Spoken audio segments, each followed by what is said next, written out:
demokrasi liberal. Ini demokrasi liberal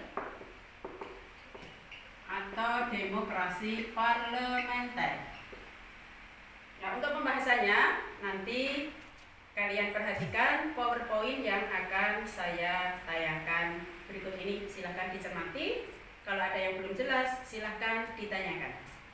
Anak-anak, ini saya tampilkan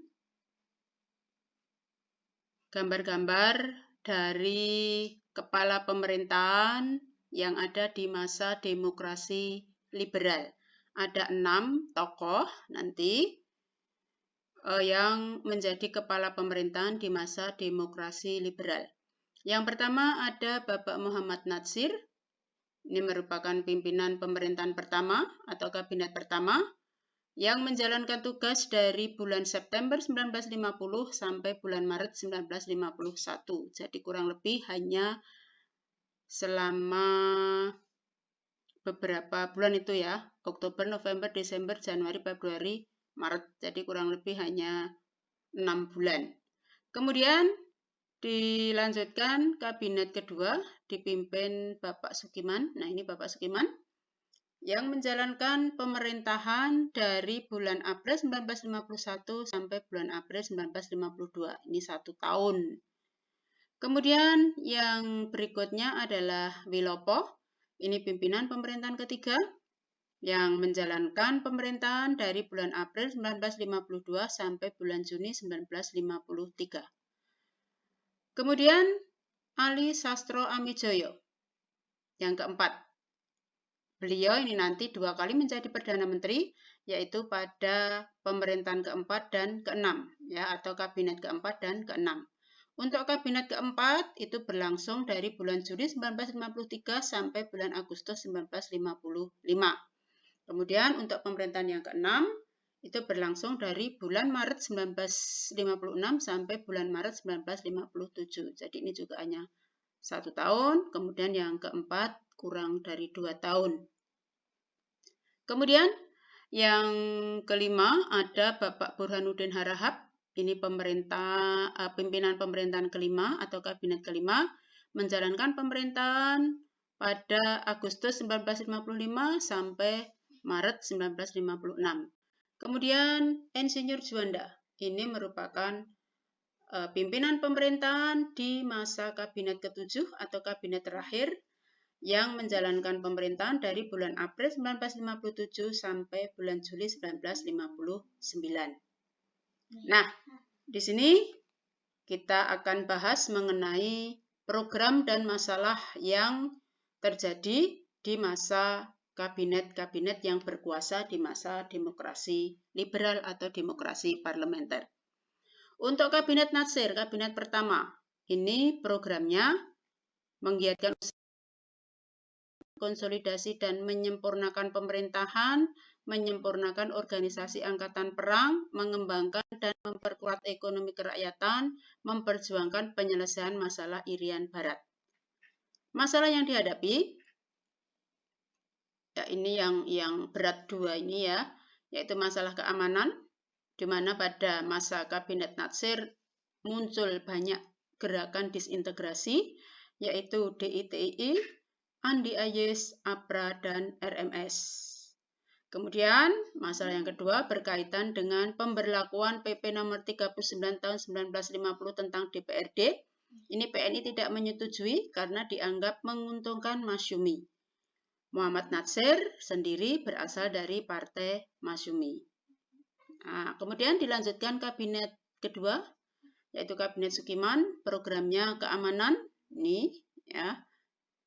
Kemudian di bidang sosial ekonomi itu berusaha membentuk kemakmuran rakyat secepatnya, memperbarui hukum agraria, ini dengan maksud agar petani ini bisa menggarap lahannya dan mendapat pengakuan atas kepemilikan tanah mereka. Kemudian mempercepat usaha penempatan bekas pejuang di lapangan usaha. Jadi karena ada seleksi untuk pejuang-pejuang masuk ke dalam keanggotaan TNI. Nah, untuk yang tidak lolos ini, nah mereka kan harus diupayakan untuk bisa bekerja karena mereka telah berjuang pada masa perang kemerdekaan. Kemudian mempercepat persiapan-persiapan pemilu, menjalankan politik luar negeri bebas aktif, dan terakhir memasukkan Irian Barat ke dalam wilayah RI secepatnya. Kemudian masalah yang dihadapi, ini masih kelanjutan di masa Kabinet Muhammad Natsir, yaitu tentang anggota DPRD yang diangkat berdasar PP nomor 39 1950. Nah, yang kemarin PNI tidak setuju ya. Nih. Kemudian penandatanganan MSA Mutual Security Act dengan Amerika Serikat. Nah, ini adalah kerjasama militer. Nah, penandatanganan ini dianggap mengkhianati, menyimpang dari politik luar negeri bebas aktif. Jadi kalau ada kerjasama, apalagi kerjasama militer dengan Amerika Serikat, itu artinya Indonesia condong ke pihak Barat atau bisa dikatakan ingin masuk ke blok Barat. Jadi tidak lagi ada politik luar negeri bebas. Begitu. Kemudian selanjutnya ada Kabinet Wilopo. Kabinet ini, ya kabinet ketiga, programnya mempersiapkan pelaksanaan pemilu, meningkatkan kemakmuran rakyat, menciptakan keamanan di dalam negeri, memperjuangkan pengembalian Irian Barat, dan terakhir pelaksanaan politik luar negeri bebas aktif. Nah, terus masalah yang dihadapi, ini cukup berat, yaitu ada peristiwa 17 Oktober 1952. Ini sebenarnya peristiwanya bermula dari konflik intern yang ada di tubuh Angkatan Darat, yang mana saat itu Kasat, Kepala Staf Angkatan Darat, memberlakukan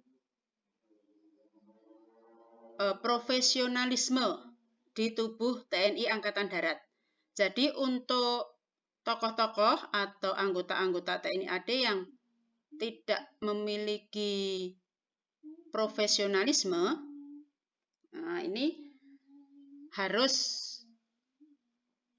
diberhentikan, begitu ya. Nah, ternyata ini nanti mendapat tentangan dari anggota TNI AD sendiri. Nah, kemudian yang tidak setuju ini mengadu kepada parlemen dan pemerintah. Nah, parlemen dan pemerintah ini kemudian memberikan dukungan, sehingga ada konflik intern berkembang menjadi konflik TNI AD dengan parlemen dan pemerintah. Kemudian peristiwa Tanjung Morawa ini merupakan bentrokan antara petani dengan polisi yang akan mengambil alih tanah perkebunan yang dulunya itu masih masa sewa dari perusahaan Belanda, yaitu Deli Planters Vereniging, di mana pemerintah RI telah memberikan izin atau menyetujui perusahaan itu untuk melanjutkan masa sewanya, karena memang masa sewanya belum habis, karena ini terjeda di saat ada perang kemerdekaan. Nah, dengan provokasi dari PKI, itu kan ada petani-petani yang menggarap lahan di lahan yang disewa oleh Deli Planters Vereniging tersebut. Makanya mereka kemudian melakukan perlawanan atau tidak mau mengembalikan lahan kepada pihak perusahaan Belanda tadi. Nah, inilah kemudian terjadi bentrok di mana ada beberapa petani yang tewas. Nah, peristiwa ini kemudian menjadi satu hal yang dianggap merupakan kegagalan Kabinet Wilopo. Sehingga nanti Kabinet Wilopo dipaksa untuk meletakkan jabatan. Kemudian berikutnya ada Kabinet Ali Sastro Amidjaya I. Programnya yaitu meningkatkan keamanan dan kemakmuran dan segera menyelenggarakan pemilu. Kemudian penyelesaian pertikaian politik. Kemudian pembebasan Irian Barat secepatnya.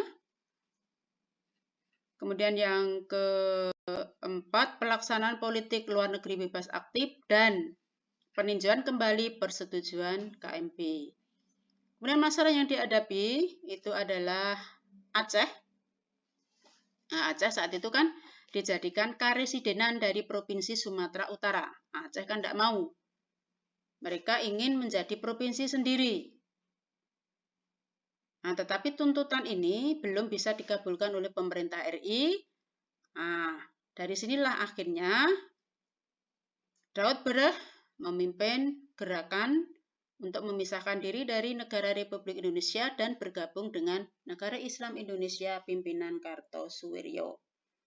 Kemudian yang berikutnya, masalah berikutnya, berlarut-larutnya masalah yang merupakan buntut dari peristiwa 17 Oktober 1952. Jadi pada masa Kabinet Ali Sastro Amijoyo I ini, masalah peristiwa 17 Oktober 1952 atau konflik yang terjadi di tubuh Angkatan Darat dan berkembang konflik dengan parlemen maupun pemerintah belum bisa diselesaikan. Kabinet Ali Sastro Amijoyo memiliki prestasi gemilang, yaitu yang pertama berhasil membentuk panitia pemilu pusat. Nah, panitia ini dipimpin atau diketuai oleh Hadikusumo dari PNI. Kemudian panitia ini juga sudah bekerja, mereka sudah menetapkan pelaksanaan pemilu yang nanti akan dilaksanakan bulan April 1955 dan bulan Desember 1955. Nah, kemudian prestasi berikutnya ini skala internasional, di mana Kabinet Ali Sastro Amijoyo II berhasil menyelenggarakan Konferensi Asia Afrika dengan sukses yang dilaksanakan di Kota Bandung pada tanggal 18 sampai 24 April 1955, yang mana dari Konferensi Asia Afrika ini nanti hasil terpentingnya adalah Dasar Sila Bandung. Dan secara moral Indonesia mendapat dukungan untuk mengembalikan Irian Barat ke wilayah RI. Nah, jadi dukungan ini datang terutama mestinya dari negara-negara yang hadir pada Konferensi Asia Afrika ini. Kemudian kabinet berikutnya adalah Kabinet Burhanuddin Harahap. Programnya yaitu pelaksanaan pemilu, keamanan, peningkatan kemakmuran, perundingan masalah Irian Barat, dan pelaksanaan politik luar negeri bebas aktif. Nah, masalah yang dihadapi itu adalah renggangnya hubungan Soekarno dan Hatta. Nah, disinilah Dwi Tunggal mulai retak. Ya, jadi istilahnya mereka punya pemikiran yang berbeda. Kemudian hasil pemilu yang tidak mendukung posisi Burhanuddin Harahap. Nah, jadi karena pemilunya itu hasil suaranya tidak signifikan, maka nanti mau tidak mau Burhanuddin Harahap harus mengembalikan mandat. Nah, prestasi yang dibuat oleh Kabinet Burhanuddin Harahap itu yang pertama, konflik yang terjadi antara TNI AD ini berhasil diselesaikan. Jadi buntut peristiwa 17 Oktober 1952 ini berhasil diselesaikan. Sudah ada solusi. Solusinya yaitu dengan mengangkat kembali A.H. Nasution menjadi Kepala Staf Angkatan Darat. Kemudian yang kedua, berhasil melaksanakan pemilu sesuai dengan jadwal yang telah ditentukan Panitia Pemilu Pusat. Kemudian Kabinet Ali Sastro Amijoyo II. Ali Sastro Amijoyo II kembali menjadi Perdana Menteri setelah pelaksanaan pemilu. Nah, programnya pada kabinetnya yang kedua ini adalah pembatalan KMP. Nah, jadi kenapa KMP dibatalkan? Karena pihak Belanda dianggap tidak beritikat baik secara damai mengembalikan Irian Barat ke wilayah RI. Makanya di sini ada program berikutnya, perjuangan mengembalikan Irian Barat ke pangkuan RI. Jadi mulai dari sinilah nanti Indonesia mulai mengambil jalan konfrontasi, baik itu konfrontasi ekonomi maupun bersiap untuk konfrontasi militer atau perang. Kemudian program berikutnya adalah pemulihan keamanan dan ketertiban, pembangunan ekonomi, keuangan, industri, perhubungan, pendidikan, dan pertanian. Kemudian yang berikutnya Terakhir, melaksanakan keputusan Konferensi Asia Afrika. Untuk masalah yang dihadapi pada masa Kabinet Ali Sastro Amidjoyo II cukup banyak, yaitu diantaranya kesulitan memperbaiki ekonomi. Jadi nanti korupsi merajalela, kemudian ada memburuknya perekonomian Indonesia, ini belum bisa diperbaiki. Kemudian muncul gerakan separatis yaitu PRRI Permesta. Yang gerakan ini memang muncul karena ketidakpuasan terhadap pemerintahan Republik Indonesia saat itu. Kemudian adanya perpecahan PNI dan Masyumi di tubuh kabinet. Nah, jadi ini nanti Masyumi menarik anggota-anggotanya dari kabinet, sehingga kan akhirnya Ali Sastro Amidjoyo harus mengembalikan mandat atau mengakhiri pemerintahannya. Kemudian kabinet terakhir yaitu Kabinet Juanda atau Kabinet Karya. Kabinet Juanda ini dibentuk oleh Presiden Soekarno, kemudian Bapak Juanda sendiri bukan orang dari partai. Nah, makanya karena bukan dari partai, maka ini tidak harus ada deal-deal atau tawar-menawar atau bergaining ya di antara partai-partai politik untuk membentuk kabinet.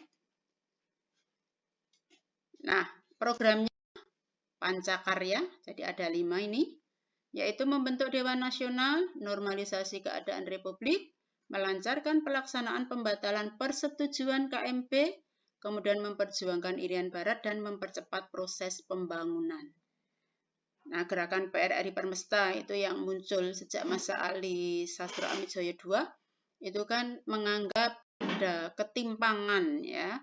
Ada ketimpangan, ada ketidakadilan, ada ketidakratanya pembangunan. Jadi muncul anggapan pembangunan hanya dilakukan di Pulau Jawa, Sumatera, Sulawesi itu seperti diabaikan, dianaktirikan.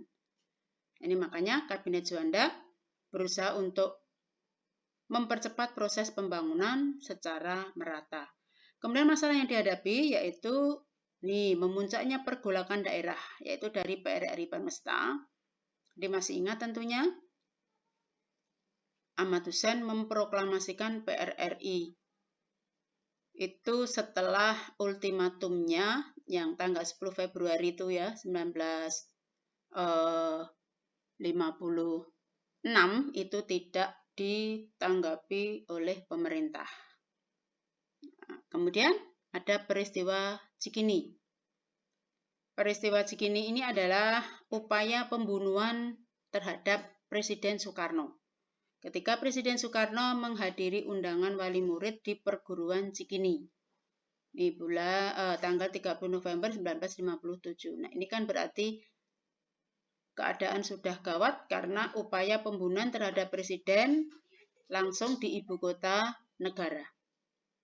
Kemudian prestasi yang dibuat oleh Kabinet Juanda yaitu dengan dikeluarkannya deklarasi atau pengumuman tentang batas laut baru Republik Indonesia, yaitu batas perairan nasional Indonesia, yang dikenal sebagai Deklarasi Juanda pada 13 Desember 1957.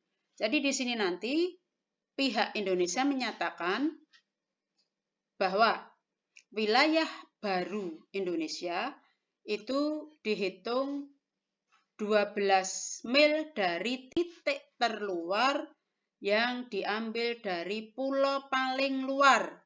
Dan itu titik-titiknya diambil tuh ya. Jadi dari titik terluar, pulau paling luar dihubungkan titik-titiknya. Sehingga dengan itu, maka wilayah Indonesia menjadi satu kesatuan yang bulat. Mulai dari Sumatera sampai Papua. Nah, inilah yang nanti menjadi dasar wawasan Nusantara. Nih, kemudian di sini ada saya tampilkan dekret presiden. Jadi Demokrasi liberal itu berakhir setelah dikeluarkannya Dekrit Presiden 5 Juli 1959. Jadi ketika dilaksanakan demokrasi liberal itu terjadi istilahnya ketidakstabilan pemerintahan, di mana nanti partai-partai politik itu mementingkan kepentingan partainya masing-masing. Mereka berusaha untuk memegang kekuasaan.